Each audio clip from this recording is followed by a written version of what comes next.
Hello, Franz. Welcome, everyone. I'm here today with some members of our conservation team. My name is Molly, and I am the content lead for the advocacy pod who works with the conservation folks. And we're going to be hanging out today and playing a game called Cat Clean Ocean, because we all love cats and we all love the ocean. So most of us who work here at the aquarium have a passion for the ocean. Having a passion for cats is an extra benefit. But I am going to introduce you to my friends here. We have Cristian. Cristian, would you like to introduce yourself? Hi, everybody. They brought me back, and I'm happy to be back. I am the outreach manager in our conservation and science division, and I get to work really closely with some of the folks in this room and with Molly in particular to talk about all of our amazing conservation and science work. And I also get to work really closely with this one over here, and I'm going to pass it to them. Okay, thank you. Hi, everyone. My name is Claudia, and I am the Senior Sustainability Program Manager, and I am really excited to be here. As Cristian mentioned, I am also on the conservation and science team, which to me is probably one of the best positions I have had at the aquarium. I've bounced around quite a bit since the time that I've been here, and I am so excited because Cristian is always a really good time, and Molly is somebody who I am looking forward to getting to know a little bit better. So I wanna check out her gaming skills too. Oh yeah. Well, we'll see about that. I'm not gonna lead with that. That's not my strongest skill for sure. But it's also exciting that we're together right now because right now it is Plastic Free July, meaning that we're all thinking about plastic as it is in our lives, in our ocean, and thinking about how we can try to eliminate it. And we've had conversations and social media interactions about breaking up with plastic because it's really a situationship that has gone on for too long. And Claudia works in our sustainability, talking a lot about having more sustainable life in our daily practices and the products that we use, and also in helping the aquarium to be more sustainable. So could you talk just a little bit about that? Yeah, absolutely. A little bit. I can talk a lot of it about this. So sustainability at the aquarium, we're focused on three primary goals. One is to reduce our overall greenhouse gas emissions, as well as reduce our waste. And we signed on to a public commitment back in 2017 to eliminate all sources of single-use plastic from our operations. So when we're talking about plastic at the aquarium, we're talking about unnecessary plastic that doesn't need to be a part of our work environment. It's like a coworker that keeps coming back and you're like, you don't even work here anymore. That's like what plastic is for us at the aquarium. And our third objective when it comes to sustainability is increasing our staff engagement when it comes to sustainability. So making sure that folks feel as though they are helping to create a sustainable environment and a foundation around conservation, because our sustainability work is really conservation in action when it comes to modeling what you can do in your day-to-day life. And that extends not only to your life at the aquarium, but your home life and your community. I'm really excited because sustainability is something that I've been working on for about 8 years here at the aquarium, and we are making some really good strides and have some great data available for anybody to check out. And I think it's really cool that today we get to play a game that focuses on the ocean and keeping it clean. And so it just seems like this is the perfect, plastic-free July moment for us. Absolutely. And if anybody has any questions about sustainability or Plastic Free July, feel free to ask in the chat. Cristian has also we've been working together on some messaging around plastic and taking it a step further. So not just, thinking about how we use plastic in our daily lives, but how can we think about our leadership in our communities, in our companies, our our state, our governments to put pressure on industry to create less plastic waste to begin with, because we are facing problems where there's so much plastic in the environment, and much of it is what we don't even need or want. So, Cristian, can you talk a little bit about some of those initiatives that are going on? Yeah, absolutely. So we championed a very ambitious and I would almost even say comprehensive law called SB 54, and we're waiting for the governor to enact the regulation so this law can kick in. But basically, SB 54 really shifts the responsibility from the person who is using the plastic back onto the producers. So much like, our messaging around ending this like harmful relationship, it is like the producer's responsibility to create products that are actually recyclable. Because I'm forgetting, I don't know, Claudia, if you remember like the statistic of like how many plastics are actually recyclable, but it's not that high. It is not high. I don't have the exact number, but when you look at the different types of plastics that we generally see in the United States, they have a small resin code or a little chasing triangle symbol with a number in the middle. Mm-hmm. And there are 7 different kinds of resin codes. And one of the things here in our area is that we can only recycle 3 of those plastics out of 7. And from what I understand from my colleagues at other institutions, it's about the same. Yeah. So I would say that it's about, less-ish than 50% that can be recycled. Yeah, and SB 54 aims to address all of that. By 2032, it sets these like ambitious goals that, plastics are actually recyclable. And it also cuts on unnecessary single-use plastics, things like plastic can take out forks and knives that we don't necessarily need, all of that, unnecessary kinds of plastic. Absolutely. Well, why don't we take a look at this game and see. I'm going to give that controller over to you, Cristian. I was going to say, Molly, I feel like you should kick us off here because, go, Molly. Yeah, this is, everybody in the chat, this is Molly's first time playing this game. I mean, first time for everything. So apparently we have this little cat who's in the ocean who is looking for things to zap. And I am not even good with the controller. See? Just trying to go up to the surface. Yeah, you're doing great. I didn't get to choose the type of cat that I'm using, but I happen to have 2 orange tabbies. So their names are Mango and Hugo. And this looks a little bit like Mango. So I'm going to say, let's find some plastic. I don't know where you're going. This is not working out for me. As per usual, chat, if you have any tips for Molly and all of us, please drop them go this way? In the chat. Okay, and then I'm going to push buttons.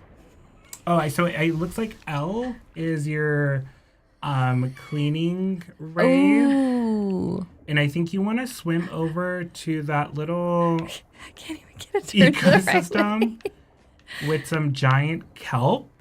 Yep. Okay. I just learned that the thing at the bottom of a kelp forest is called a holdfast because kelp don't actually have roots that go down into the sand. They have a little clump of plant that gets down in there that holds it. Cristian, I cannot. Yeah, here. I can't even get it to turn. Oh, is there anything that the public can do to support the SB 54 effort?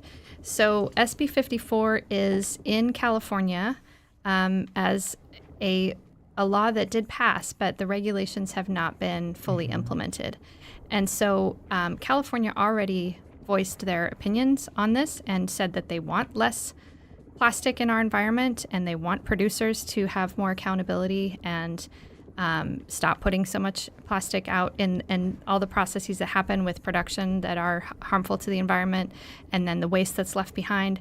So Californians can contact local representatives and the governor's office and ask them to please implement these regulations that have been voted upon. And if it is fully implemented, it can be an excellent example for other states, other nations. Yep. And then a little bit of a shameless plug there. Folks can also sign up for our Ocean Action newsletter, because Yes. there are often opportunities, like when there's a moment to be vocal and to speak up on behalf of SB 54 or other key environmental laws that the aquarium is championing. So definitely sign up for the Ocean Action. Yes, and I think we have a chat fairy who can help us. Ooh, recycle station. Okay, well, the text moved on its own. Okay, the recycle station processes all the trash that you've collected from the ocean, whether it's plastic bags, electronics, rubber objects, or metal parts. This might be aspirational. I'm gonna say, like, please do not put electronics into the ocean. That is not a good idea. This is not canon with what's going on in our world chat, but into valuable resources. Each type of material is sorted and converted into specific categories, providing you with the necessary supplies for Your mission. Okay, cute. Okay, so this cat has a mission to clean up the ocean. And the mission of the Monterey Bay Aquarium, in case you all don't know, is to inspire ocean conservation. Yeah, conservation of the ocean. Whether people are coming in to view our exhibits or are following us on social media, they will see our messaging that clearly states that we're trying to get everyone thinking about how do we conserve this wonderful ocean and all that it contains, the animals, the ecosystems. So that's something that we all have in common here, that we love the ocean, and that's why we work here.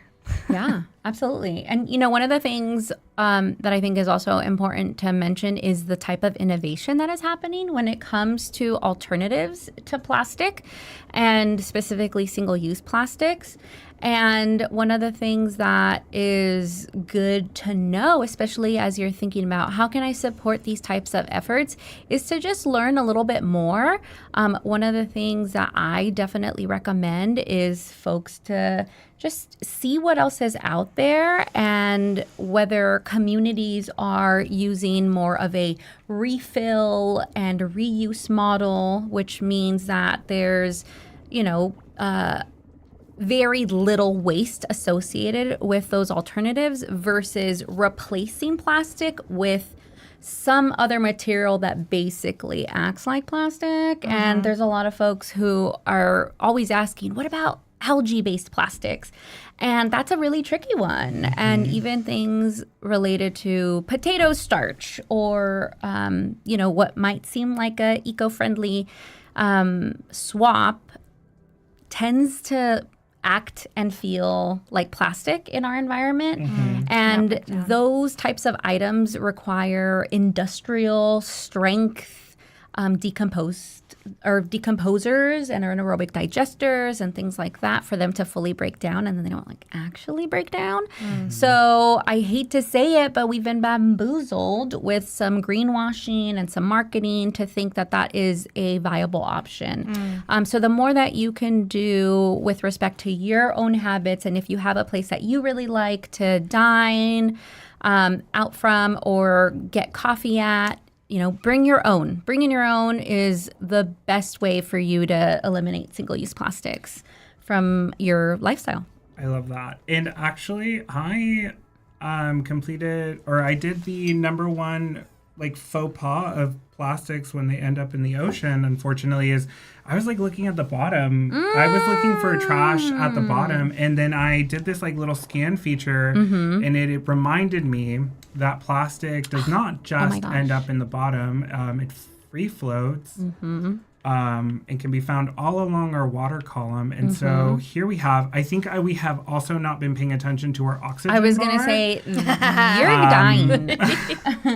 Bye-bye. But I think I picked up the mechanics here.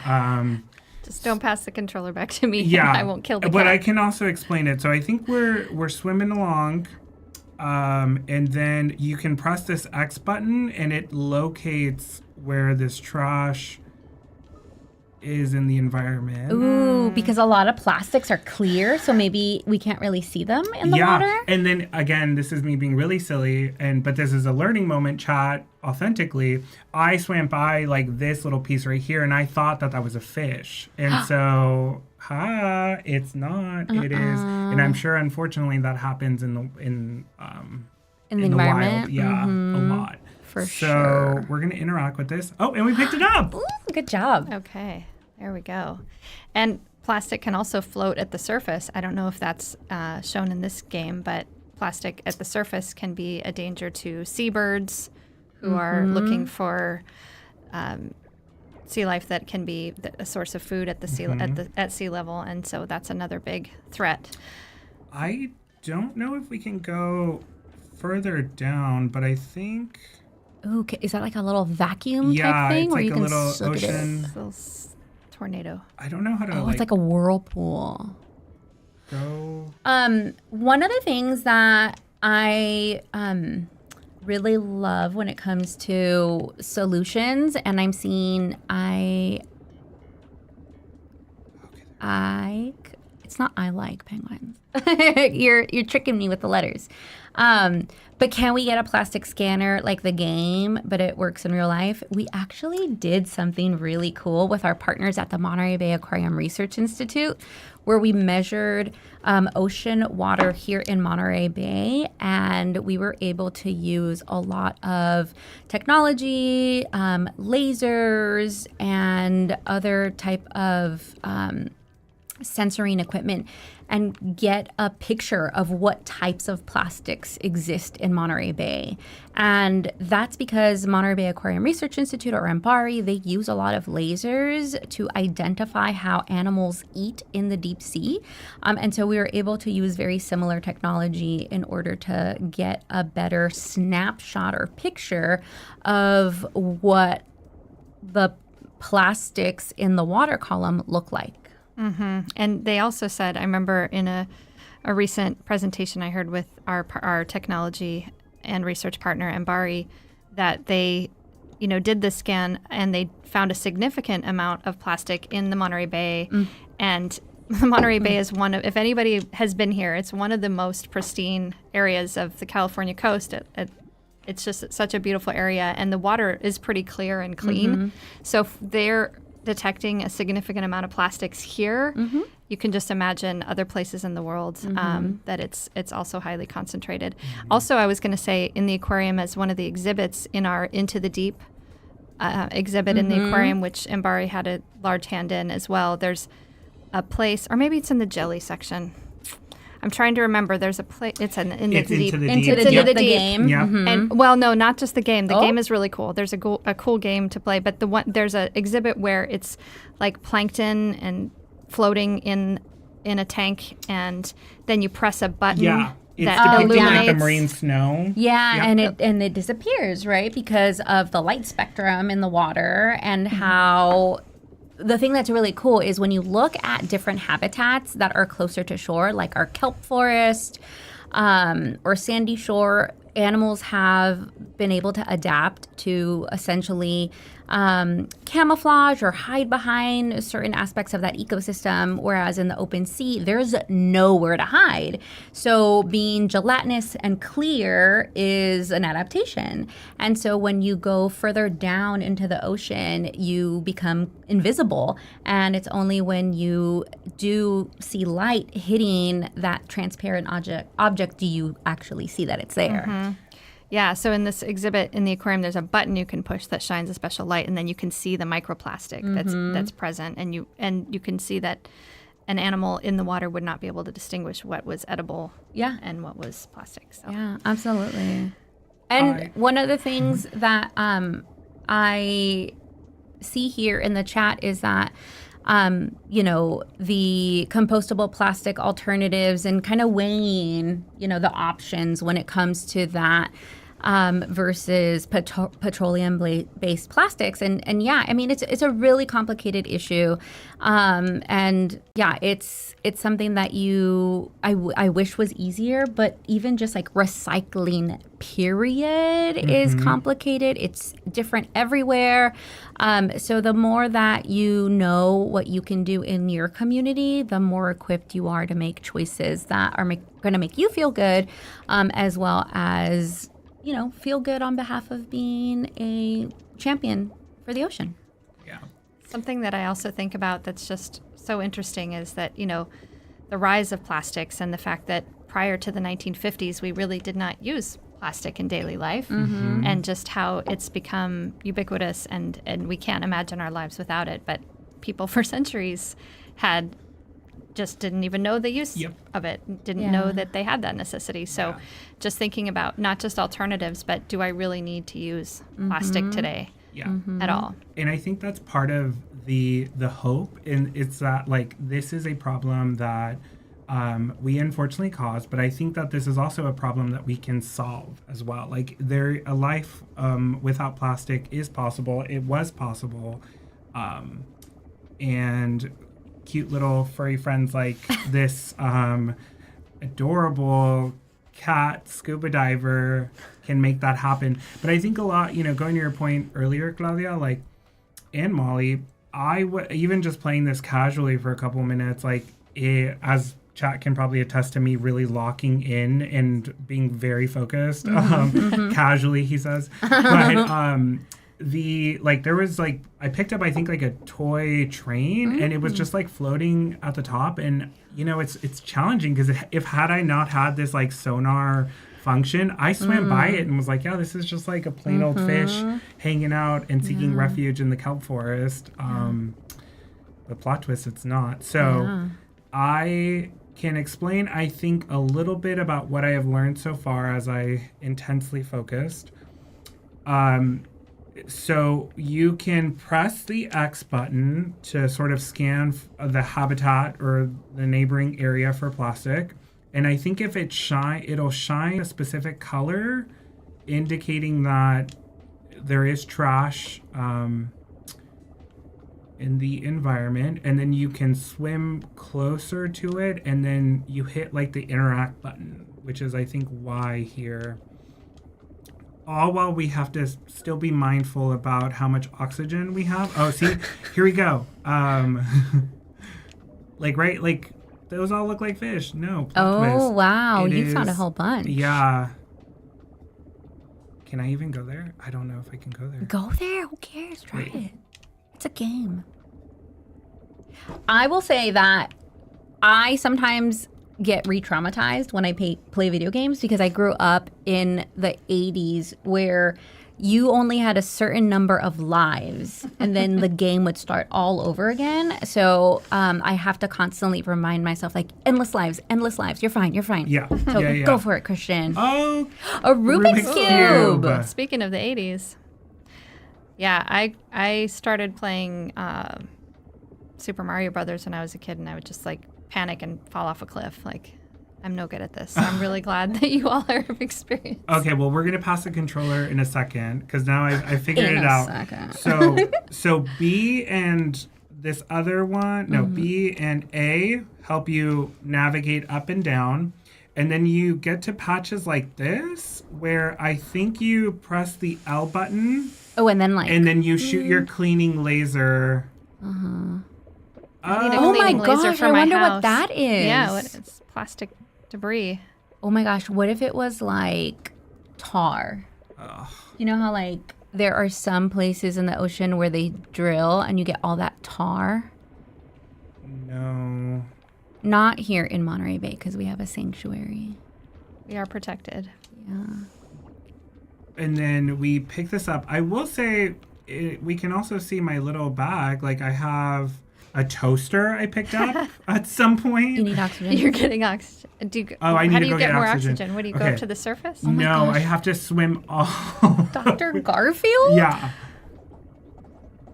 You have to go back to that oxygen tank area. But I think there's a couple different stations. So this is new. We had not been here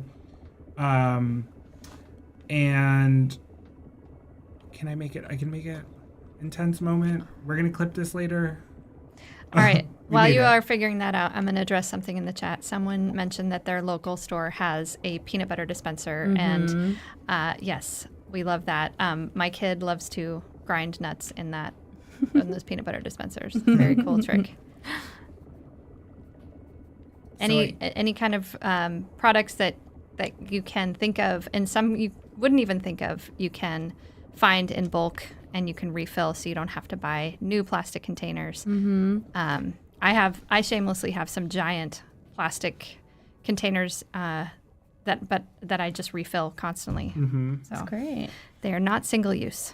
Yeah, and some communities might not have zero waste stores, but you can always opt for something on the shelf that is made out of glass, because glass is infinitely recyclable. So, when you are ready to either reuse that, which would be awesome, or if you're like, I have collected 20,000 glass jars, my partner is going to have a fit if I collect one more. Been there. Ooh, me too. Then you can just make sure that your container is just cleaned out as nicely as possible so that there's no food residue in there, and then you can recycle it. You can also see if your local Buy Nothing group or next door, if anybody is in the need for glass jars, and that way you can kind of keep that in the community. But recycling, glass, aluminum, metal, those are all great alternatives to plastic. And, when we're talking about plastic, we are talking about single-use plastics that have made life quote unquote convenient, not like life-saving plastic for like when you go to the hospital, or like me, when I take my meds, they come in a plastic bottle. I need those every day. So yeah, it's mostly single-use things where we never really needed it in the first place. Right. So I've made another Discovery? astonishing discovery. So these, I think, are our little Like the recycler? recyclers. my Yeah, gosh. these industrial grade recyclers So you can put the toaster in there. that make bubbles. I'm hoping. I wonder. Okay. Oh yeah, how do you put it in there? Ooh. Oh, you did it already? I think. I don't know if that took my garbage though, because it's still in the. Yeah, it's still in your net. What about here? We can buy a drone or a drill. Oh, we can upgrade like our little vacuum. Or and your upgrade our suit. suit. Oh, so this is cute. So the more we clean, the more rewards we get. Wow. Adorable. I Love need Love to it. teach love my it. cat to clean. That'd be so cute. Or we can teach our cats to clean the ocean. Oh my Best they gosh. could do is ride on the Roomba, and that's not that helpful. But it's adorable. This is pretty cute.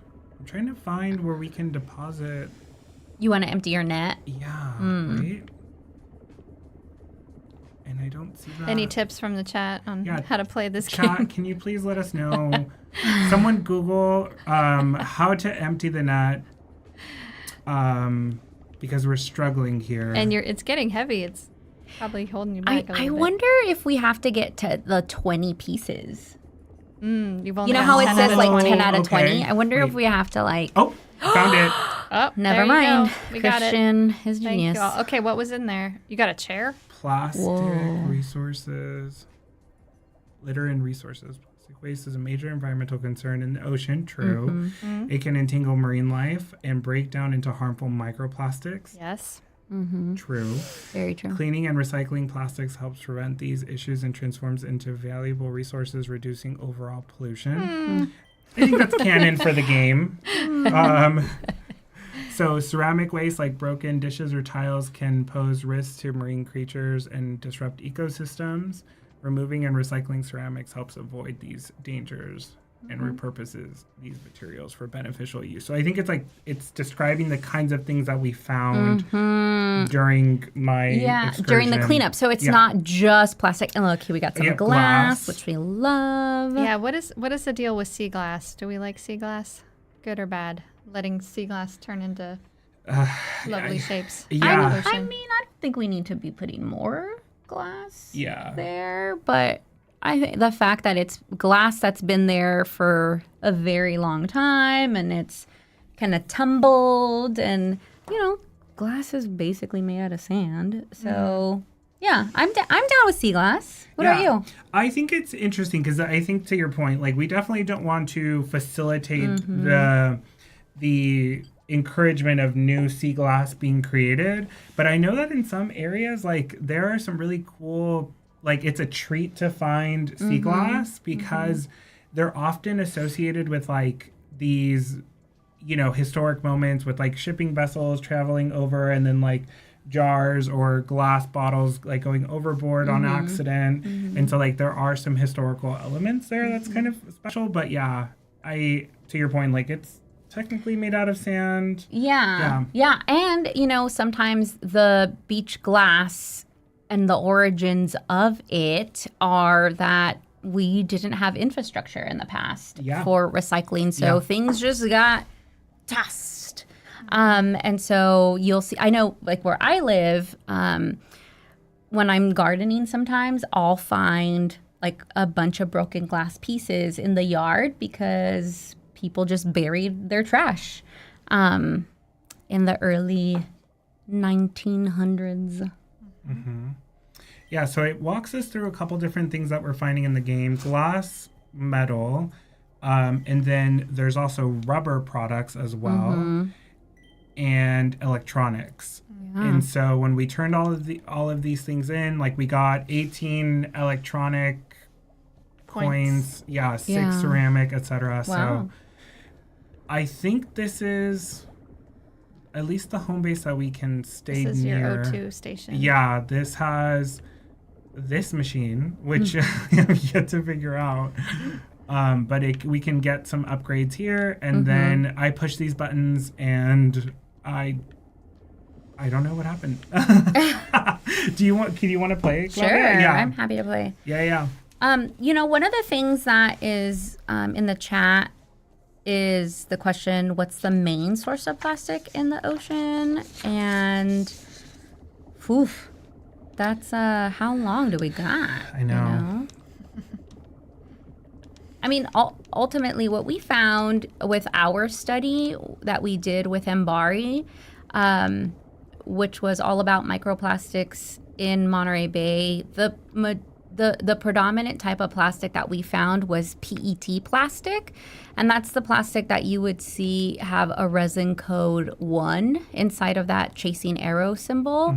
And so those are things like plastic water bottles, a plastic that's a little bit more flimsy and kind of like you can hear it crinkle. But it's probably different in lots of parts of the world. But I will say really quickly, and I'll let you all chime in. I really like that this game does the singular ocean. I've seen ocean, which I am a big fan of because we have one ocean that is all connected.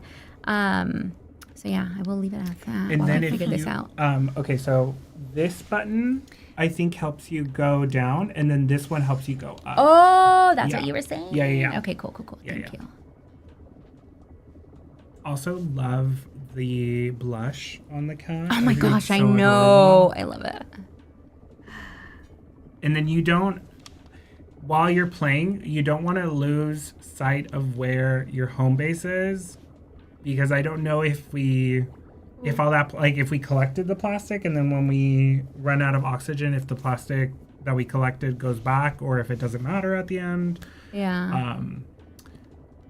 But yeah, so that's all the like waste there, and then that's the kind where you want to use your waste vacuum to spray and clean. Why is it not doing what I want? So you do, which one are you trying to do? See, what they're L. talking about doesn't make sense to me, so I'm going to talk L? about something else. And then I think you push The mates, they is learned in a plastic This one. survey of beach cleanups, at least in Yeah. California, that one of the most frequently found items in their beach cleanup was cigarette butts. Mm-hmm. Because filters on cigarettes are plastic. Mm-hmm. And for some reason, maybe, I don't know what, maybe blame old movies or something, people still think it's like romantic to go and smoke on the beach and then stick it down in the sand like it's a big ashtray. And that's unfortunate. But those can be really dangerous. And that's the thing that they pick up the most. So have to remember about that type of harmful plastic. I remember reading that in the study. Yeah. And those like bits of information and data, like as shocking and jarring as it may all be, no pun intended, chat with the jar, glass jar, but like those are what also help drive policies forward. And so, for example, like plastic bags, like there was a time where there were these like thin plastic bags being distributed all across California, at least. And so now, we went through a process where we have banned plastic bags because they kept turning up on our beaches. And whenever we did any sort of like beach cleanups, a lot of the data showed that plastic bags were unfortunately ending up in the ocean and having harmful impacts on wildlife in our ecosystem. Can't do it.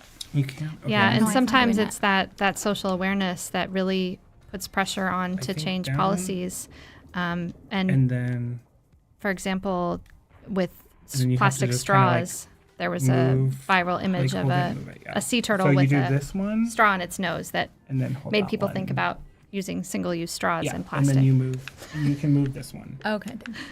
Yeah, absolutely. And one of the things that I'm really proud of that our team did when it came to the straws on request bill in California is that we made sure to the oxygen, gotta get out of here. We made sure to speak with folks from the disability community about what the impact could be for them if there was a ban on straws in California, because there are folks who depend on straws for them to drink liquids.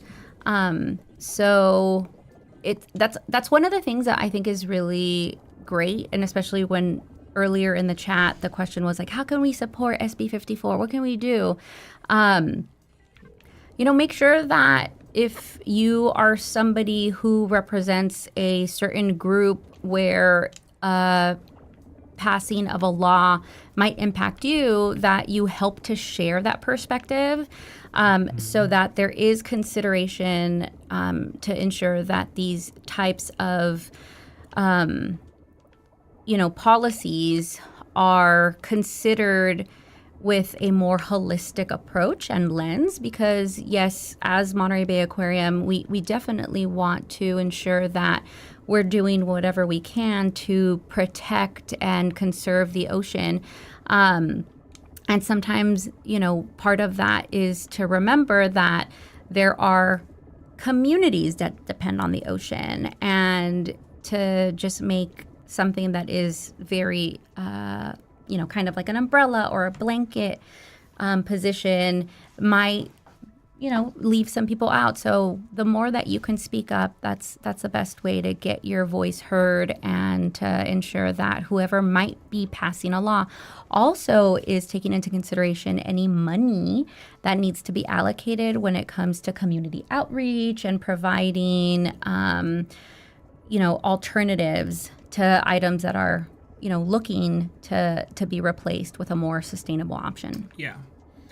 So Claudia, I have learned, and Molly, that if we unfortunately run out of oxygen, we lose the items? The items, yeah. So I have found this patch here that is close to our little home base there that you can clean up. I'm not good at this. You're fine. So here, face that. Press the L button and then press the R. Yeah, there we go. Okay, but like it wasn't doing this earlier. I know. I think it was also because we were like floating and like dying. And cats are cats, you know. They really Every are. cat owner, especially in the chat, you can attest to this. You don't really listen, but we love them. One of the things I'm thinking about cats and I'm thinking about plastic, not my orange cat, but my tabby, she's a little bit of a plastic addict. I hate saying this. I know. My cat, Quest, if you're out there watching this video, he likes to nibble on those, like, you know, like those unfortunate bits of plastic that come with like produce, or for example, like let's say you want to buy like a really quick fast meal and there's like a plastic wrap on it. If we're not careful, and I think this is a good problem to have though, because I think as consumers it's important that we make sure that we properly dispose of these plastic, you know, items and that they go into a receptacle. But I can't look away. Like I can't even just like put it in the microwave and then without him wanting to jump on our counter and to take a nibble. I think it's the crunchy. I don't know. Yes. I don't know. Yes. But yeah, it is. It's a problem. But again, I think the other side of that is like much of these plastics and trash that end up in the environment. A lot of it can stem from people not properly disposing of these items, and so ensuring that if you do have trash, always make sure you properly dispose it in a closed receptacle so it doesn't fly away accidentally. Oh yeah, absolutely. Yeah. And that's the thing too, right? Like the accidental introduction of plastic. Oh my God! Cute. Immediately made the ecosystem much better. You're welcome. But the accidental introduction of plastics into the environment, you know, yeah, you might be doing all of the right things with, you know, checking labels and whatnot and making sure that things that can be recycled are being put in the recycling bin. Oh my God. Yeah, you need to Beautiful. head over that way. We can always come back to this, but head that way. Wait, yeah. Oh my gosh. the We'll come frying back for pan it. is We'll so come much back stuff for that it. I want. Can I Wait. swim faster? I think that's one of our upgrades Oh, God, that we're we gonna can die. buy. Wait, It's getting let me dark. see. Turn around. It's getting Wait. Kitty, go dark. Oh God. Chat. Help us. But yeah.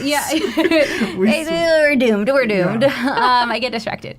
But yeah, I was actually talking to some of our teens in our Teen Conservation Leaders program this weekend about how plastic might get introduced in the environment, and you know, the garbage truck might come, and if it's not covered, things will fly out of it.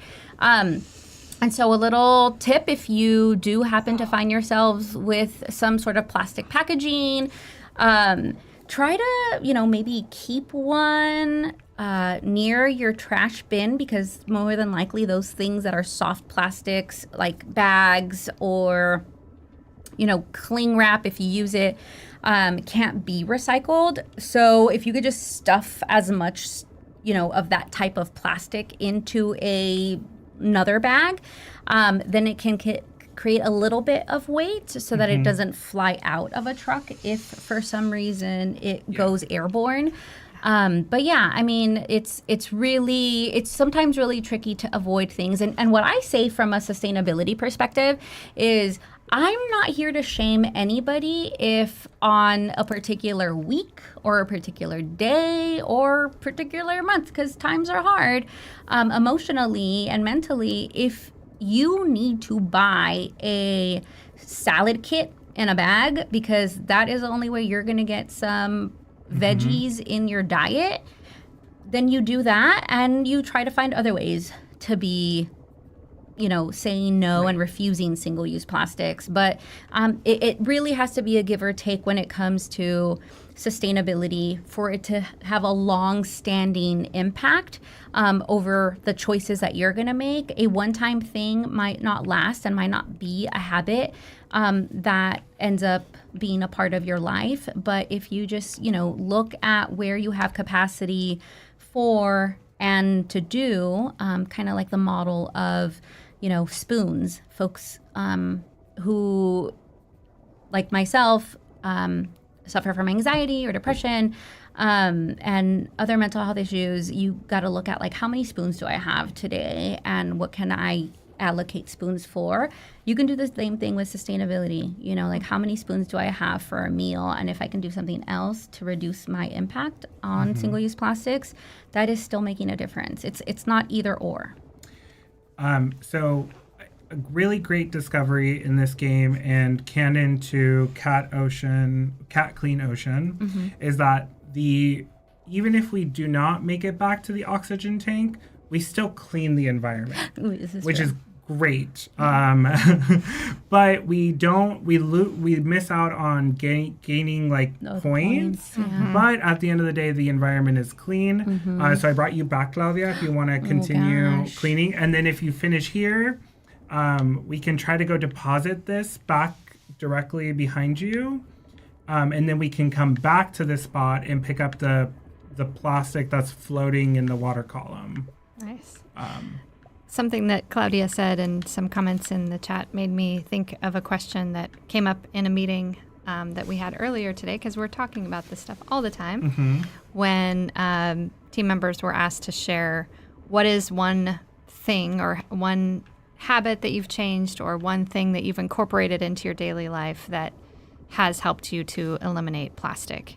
And we're all thinking about that in Plastic Free July. So I wonder if the two of you would share something that you enjoy using that is instead of plastic. Absolutely. Chat also, please add your, I answer the question as well. I'll say, so I have tried to switch to like alternatives and also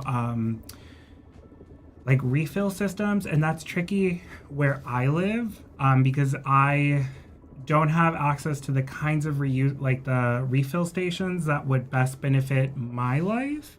However, like bulk snacks, I'm there. But I also have incorporated like if I want something to reduce like my footprint and also unnecessary plastics and shipping and just purchasing things that I like don't need, I try to hold it for at least a week, if not 2 to 3 weeks, right? Because if I truly want something, if this is like something I absolutely like need, it makes me happy, then it will make me happy a week from now rather than just impulsively buying it on the spot, because those trends are, do have impacts on the environment. And so I'm just trying to be really mindful of that whenever possible. I love that, Christian. For me, Molly girl, I have tried so many things. I have tried making my own laundry detergent. I have tried like all of the, low waste options. I just went back to regular old powdered laundry detergent. It's like, did I say deodorant earlier? You said laundry, but then you said deodorant accidentally. Yeah. I did not mean deodorant. I meant detergent. And switching over to laundry detergent that just comes in a cardboard box that you can get at any store has been great because there's no waste associated with it. Like some of the big plastic jugs, or even if you were to like get some, some of those like dissolvable pods, there still is microplastic that does leak into our wastewater systems. So this has been a game changer. It's so easy. It's so convenient. It makes me feel like I'm a kid doing laundry because I was a little slave child who had to do laundry. But yeah, that's one of the swaps that I made recently that is bringing me joy. I think you're also swimming into uncharted territory. Actually, I don't know. Can I not be here? Can you scan the area? I don't know. Oh, what's all that? I don't know. Ooh, I wonder what if this was like there's a lot of like algae. It's low oxygen zone. Yeah, I wonder. Because it might be like tied to those buttons that we pushed. Like maybe that pushing those buttons helps sort of clear, like make the area clear. I'm gonna share some of the ideas from the chat because we have two separate chats going on, so not everybody can see what everybody else is writing. In case you hear us say things that you say, where does it say that? So someone's sister gave them some sturdy plastic lids for mason jars and using mason jars all the time instead of plastic. They're easy to wash and can use it for things like a pasta sauce jar to reuse. RGBs says, I love my Freddy laundry detergent sheets, so much better than liquid. There was one up above. I don't know if we can scroll back up. I saw somebody say that they crocheted I saw a that, bag, which is awesome. I do not have those types of skills, so I'm in awe of you. I once tried crocheting, and I don't think I even made it past like one, like, do you call that a crochet? Oh, a chain? A chain? A chain? Like, Yeah, I didn't even make it. I made it, I think, to like 7, and I think my first row was supposed to be like 12 or something, and I was like, yeah, this is not for me. So I admire your ability to do that. Yeah, that sounds amazing. That's really cool. Okay, we're gonna die because I have no idea how to get out of here. That's okay. It'll take us right back.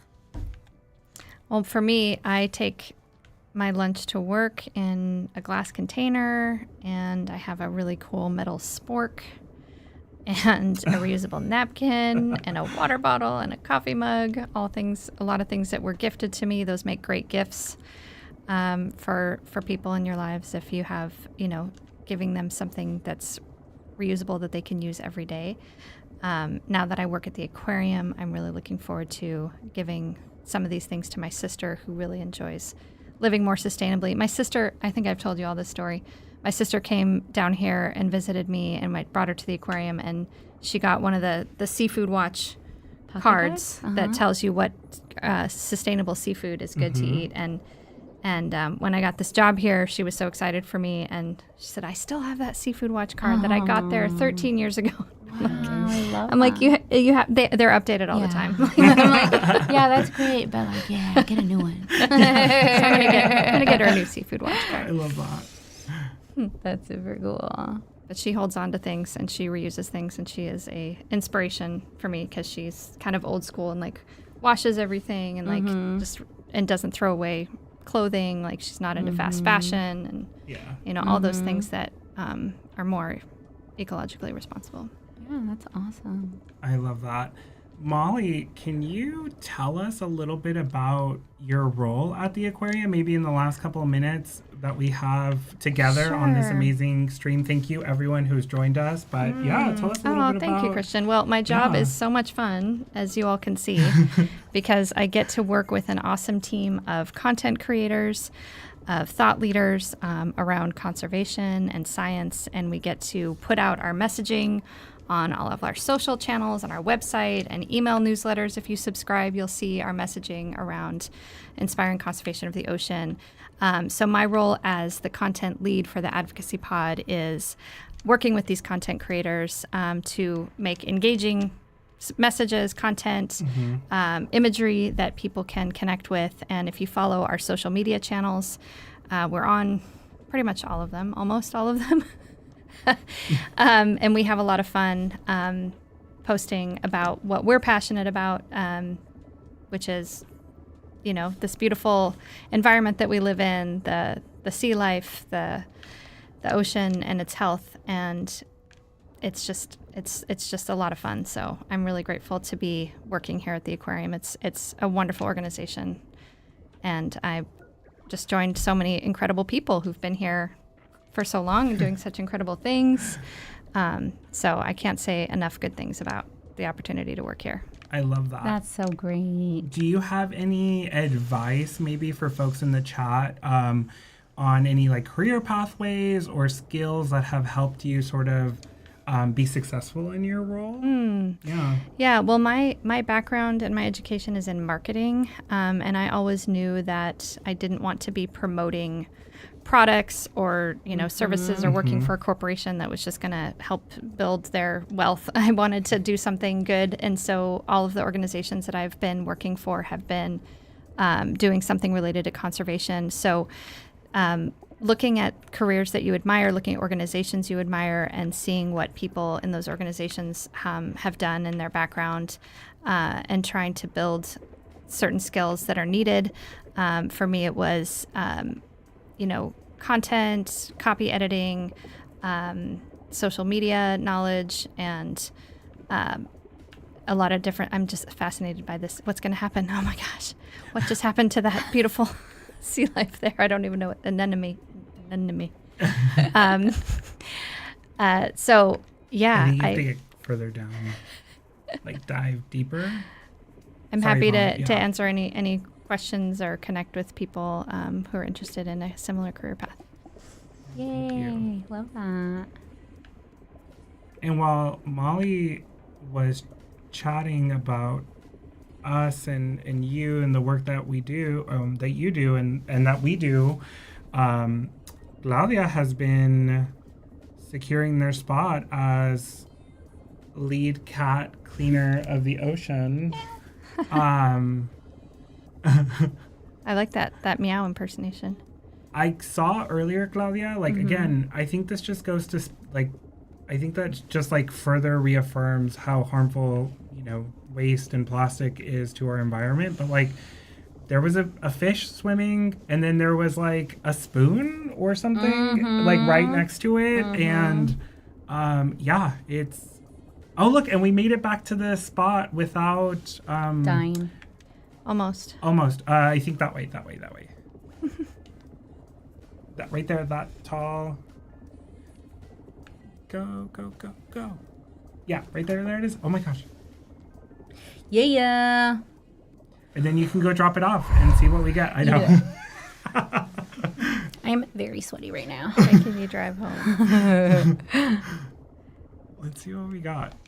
Oh no, that's to buy stuff.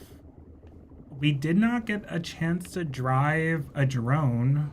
Next time. Oh, and we got a bunch of stuff. There was a question in the chat about if you need a college degree to work with penguins specifically.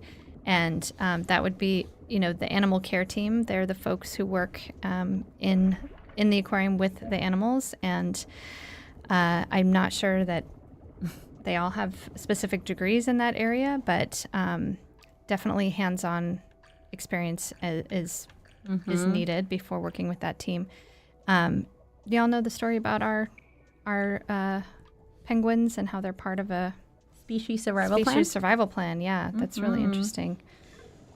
Yeah, we do a remember. lot of really cool work also where some of our aviculturist team members, those are the folks who work with birds, and penguins are birds, and they'll go to South Africa and help with feeding some of the wild population of African penguins there and releasing them out into the wild. And the species survival plan is, if you don't know much about it, it's really cool.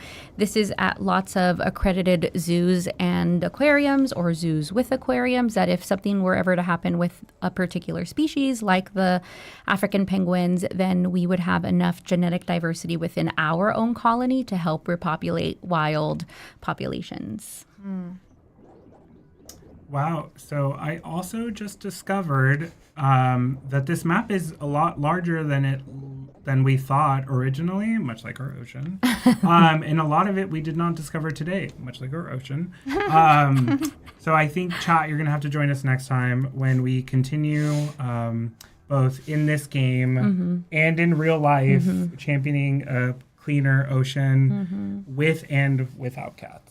Preferably with cats. with the cats. Yeah, but I so meant yeah. cats in here. Oh, 100%. Yeah, us out here. Oh my God, imagine us bringing our cats next time. Oh, no. Ay, ay, ay. My cat would be attacking these plushies right here, our lovely plushies that come from the Monterey Bay Aquarium store. They're so cute. Yeah. I love it. I think we have just 1 or 2 minutes left, and so we're about to wrap up. And you're welcome to follow us on all of our social media channels, learn more about our work here, our careers here, visiting the aquarium if you're able to come to beautiful Monterey, California. And you can engage with us by signing up for our Ocean Action emails. We also have, during Plastic Free July, a Beyond Plastic Eco Challenge that people can sign up for. You can join our team. Yay. If you join our team, you can learn more about plastic pollution and what you can do and get points in this little virtual setting for eliminating plastics. Yeah, and there's lots of folks on our team who give really cool reflections about what they're doing in their lives this month to go plastic free and to rethink their use of plastic. So it's always great to read our team feed, get some points there, give them high fives, things like that. And just because it is the 24th of July does not mean that you cannot join our team. You can definitely be a part of it and reflect on what matters to you. And you can even do your own challenge without having to be a part of the aquarium team. Yeah, we're celebrating Plastic Free July in July, but we're celebrating plastic free year round. All the time. Yeah, absolutely. Love it. Thank you, everybody, for joining us today. And get in touch with us via all of our social channels. Yeah. I think we're saying goodbye. Bye. Thank you, everyone.